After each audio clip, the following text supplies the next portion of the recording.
Right, so it's Mike here again from Train by Fox. On this topic, we're going to cover basically training fundamentals, but we're going to stick with the training formula approach, seeing as my motto is be the formula. So when I first started the gym, I didn't have a clue. Did not have a clue. Didn't really know where to look. I'd pick up magazines, and you've probably done the same. I'd go on to, I used to look at Phil Heath, I used to look at Kai Green, look at what their training program is and just replicate that, which I'm not saying you can't progress, but today we're going to touch on how you need to kind of like look into training. So first topic of the formula is goal driven. So goal.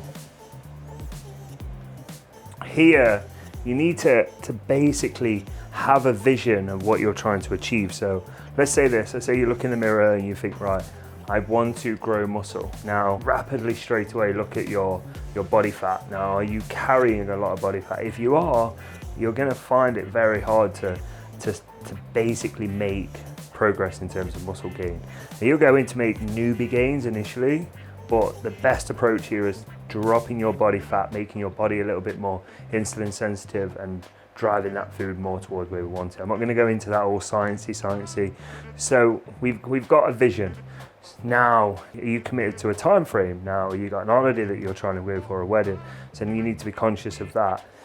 But again, here, when I first started, my goal was fat loss, and I probably thought that in 12 to 16 weeks that was going to be done, and I was going to forget the gym.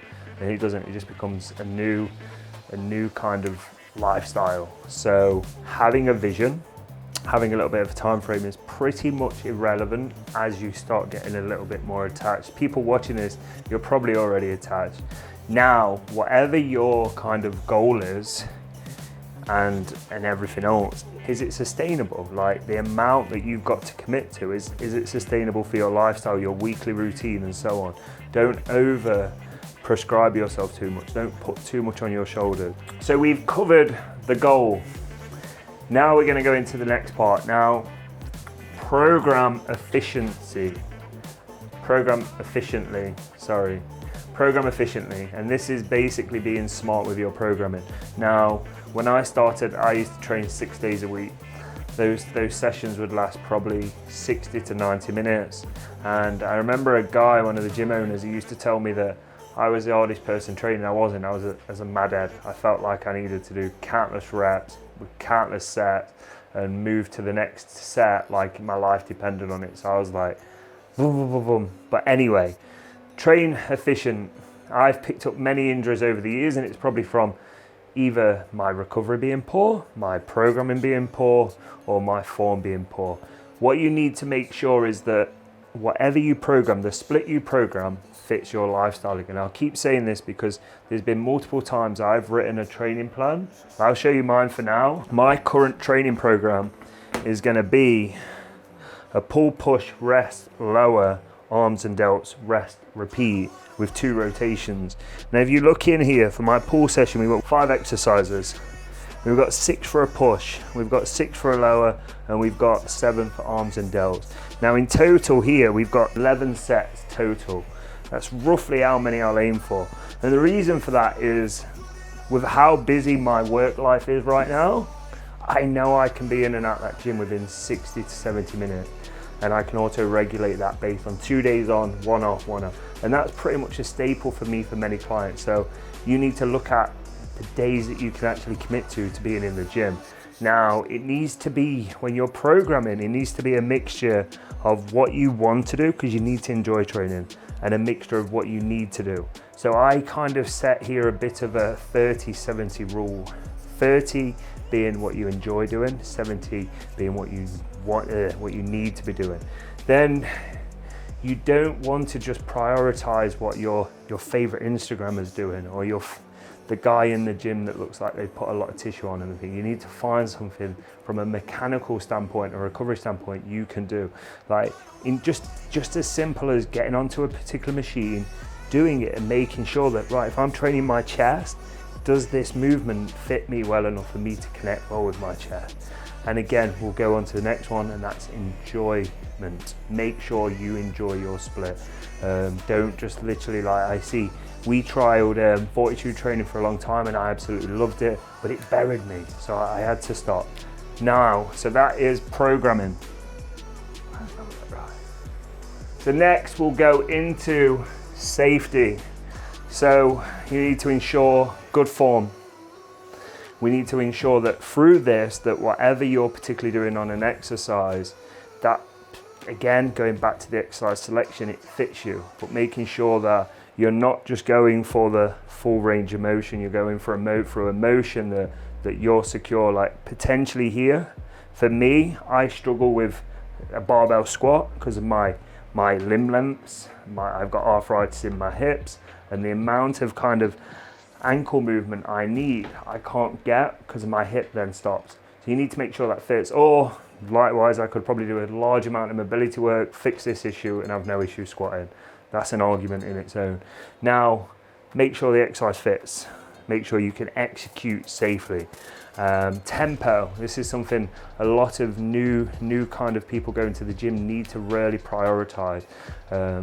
As you get better, that tempo becomes not so much a problem because you know how to contract, you know how to keep a muscle under tension and so on. So having a kind of prescribed tempo for that movement is going to help massively too.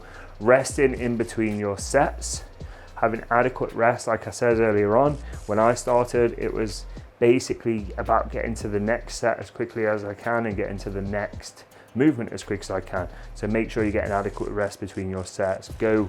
Don't necessarily have a thing, just go when you're ready. So, right, okay, I'm ready to perform at my max here. Then we've got intensity. Now, this word is one that is thrown around a lot in this industry, and I think it's great. I think it can be very misleading. Now, your level of intensity doesn't mean how loud you can scream or how much you can grunt. You can train just as intense being quiet. Now, what I necessarily want to advise here is you probably don't know the level of intensity you can train at. So this is where, for me, filming your sets becomes very helpful to just seeing what your execution was like in those last hard reps, making sure that it's still standardized across the reps, and just essentially here, making sure that you're not taking 50-50 reps that could lead to injury, because we want to be doing this consistently for a long time. So film your sets, have almost kind of like an RPE scale. So have a look and essentially leave like 1 or 2 reps in reserve, and then the week later try and leave 1, and then essentially you'll get better and better at training at intensity. And then within that, again, we could look at progressive overload.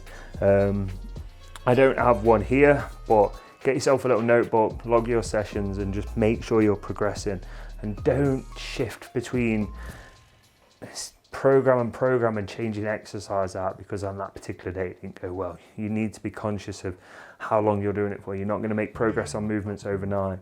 So that is safety. Yeah, something like that. Right, next, recovery. Probably the most underrated topic there is, and I think it's talked about a lot more nowadays than it ever was before. When I started, again, as I said, 6 days a week was quite common for me, and if on the 7th I still felt okay, I'd go in. If I woke up and I felt a bit ill, guess what, I didn't care, because I'm hardcore and I'm going to go to the gym. And many people have that thought process.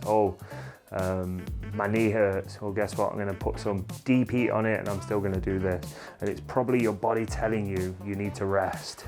Over the last year with COVID and lockdown and stuff, everyone's probably thought, I'm going to make massive regress, I'm going to do this, and they probably held a lot more muscle tissue than they thought.